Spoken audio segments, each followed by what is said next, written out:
name's Grant Hendricks. I'm a trooper with the Missouri State Highway Patrol. I'm at the site of Mariah West's accident.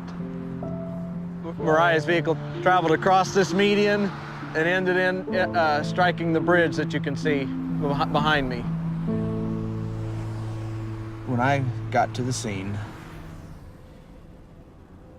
her face was disfigured from sliding down the roadway. It's funny, the first thing I noticed about her was her shoes. Lying in the roadway in a large pool of blood, I noticed her shoes, and I thought, this is a young girl. That's the first thing I thought when I saw this. And at that point is when I noticed her cap and gown was still in her car. She was going to graduate the next day. It was just a really horrific scene, all because of a senseless text message.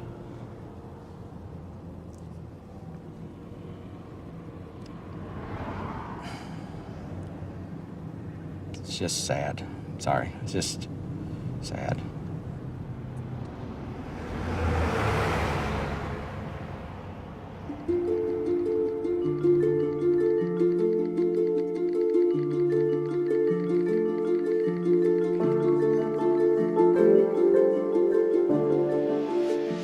Ashley would text hundreds of messages every day. That was the way we kept in touch. We would definitely text more than we talked. Mariah was a multitasker extraordinaire. She could text better than anyone I know. She could be having one conversation with me, completely focused, while having a text conversation with somebody else. When you do something 7,000 times a month, you tend to learn where those 26 letters are. We would be at school, at home, movies, bowling, driving. not even looking at her phone. Just simple, Insignificant. Useless bullshit, whatever it may be. about anything and everything. Just a way to pass the time. It didn't matter where we were constantly texting. This is my sister. She was looking at my message that I had just sent her. When she looked up, she had clipped the median on the left-hand side of the road. Her truck flipped, and as it was flipping, she was actually ejected through the driver's side door, and she landed in the ditch about 300 feet from her truck. People will tell you over and over again, it's not your fault. But knowing that you were the person that she was talking to when she was killed. Just knowing, having a highway patrol officer write in a report that a text message sent at 12:05 is the reason that she is dead is not something that will ever go away. If I could talk to her one last time, I would just say, I'm sorry.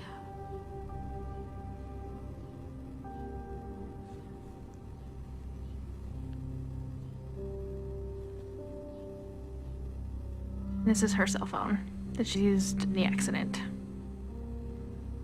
4 little letters. That's what killed her.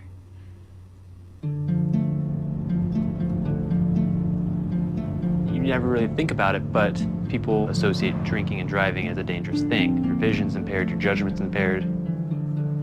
But if you look at texting and driving, your vision's not even there. You're not even looking at the road.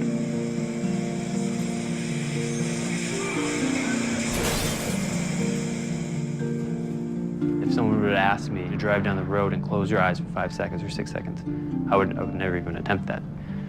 But then if someone asks, read this text message and respond to that in about the same length of time, well, that would be no problem. I'd done that numerous times in the past before this accident.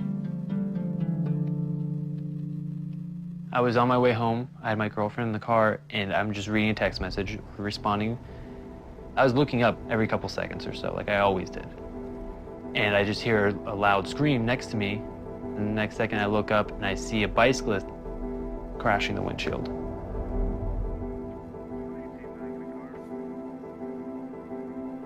When I got out of the car, he didn't have a pulse, he wasn't breathing. He wasn't alive. There are no words to describe the level of grief, the level of depression and self-hatred I was going through. My first year of college, I just remember one girl recognizing me and saying, oh, I remember hearing about you. You're that guy who hit the bicyclist because you were texting and driving. That was actually the day before I ended up going to the hospital for emotional problems. I sent one stupid, meaningless text, LOL, and killed the man.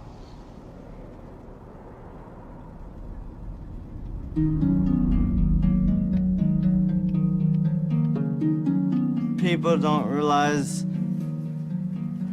it could just take 3 seconds. I was going to the movies and the car just went directly into a tree and it was a direct collision. I was the passenger.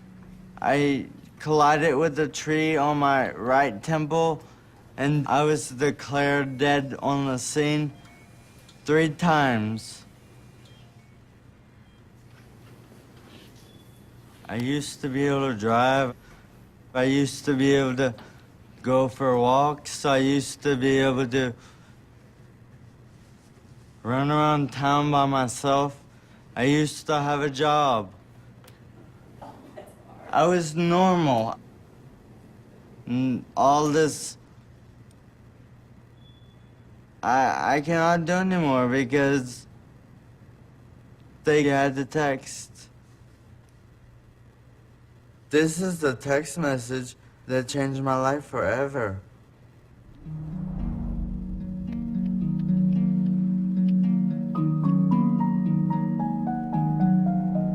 The day before her graduation, my daughter drove to go meet a boy, and she never made it. Today, she would have been 19 years old, exactly. Mariah never wanted a minute to go by that she wasn't doing something. She wanted to do everything all at one time with friends and family and just having a good time. That's what she loved. Friends would tell me from school that, you know, the best part of the day at school was Mariah coming down the hall because she'd stop to give everyone a hug.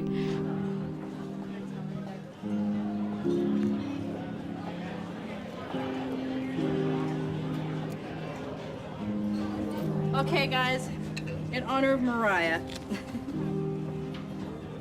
Happy birthday to you. Happy birthday to you.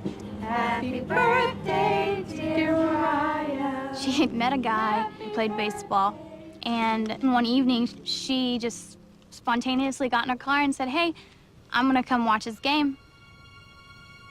He was texting her to tell her directions of where she needed to go.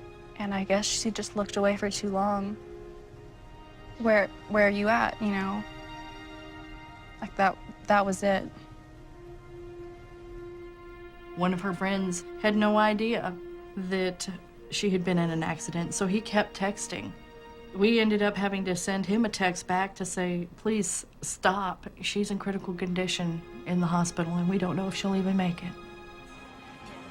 She always worked her magic, you know, and still to this day, without her being here, she's so much still a part of our lives every day. She was our sunshine. She really was.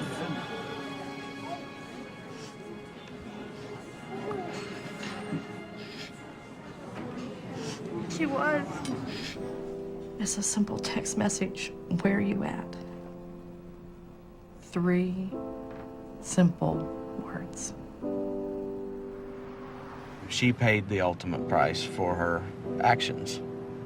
I've had to do this more than once. Mariah is not the only victim that I've dealt with.